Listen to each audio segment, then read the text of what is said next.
একটা ঘরের দেয়ালে থাকত এক দারুণ চালাক টিকটিকি। সে এতটাই ফুরফুরে যে ঘুমের মাঝেও বুদ্ধি কাজ করে। টিকটিকি, আহা, দেয়ালের লাইফটা কি সুন্দর।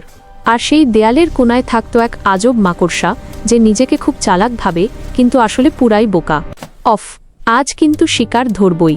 মাকড়সা জাল বানাতে গিয়ে নিজেই আটকে যায়। এই জালটা এমন কেন? টিকটিকি খিলখিল করে হাসে আর বলে, ভাই, আগে নিজেকে ছাড়াও। আহা, আমি তো ভয়ে শেষ। মাকড়সা বুক ফুলিয়ে হাঁটে, হা হা হা, আমি ভয়ঙ্কর মাকড়সা। টিকটিকি চুপি চুপি বলে, জানো, আমি নাকি আগুন বের করতে পারি। মাকড়সা পিছলে পড়ে যায় আর বলে, কি আগুন? মাকড়সা ভয়ে কেঁপে কেঁপে বলে, আমি তো পুড়ে ছাই হয়ে যাব। টিকটিকি ফানি ডান্স শুরু করে, নাচলে ভয় কমে। মাকড়সা হাততালি দেয়, ওয়াহ, দারুণ নাচ। হঠাৎ মাকড়সা নিজের জালে আটকে যায়। এইটা কিভাবে হলো? টিকটিকি বুদ্ধি থাকলে সব সম্ভব। মাকড়সা কান্না করতে করতে বলে, আমি আর শিকার ধরব না।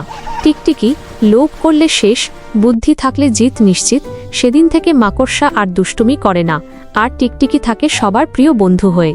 টিকটিকি ও মাকড়সা একসাথে বলে, হাসতে থাকো, বুদ্ধি রাখো।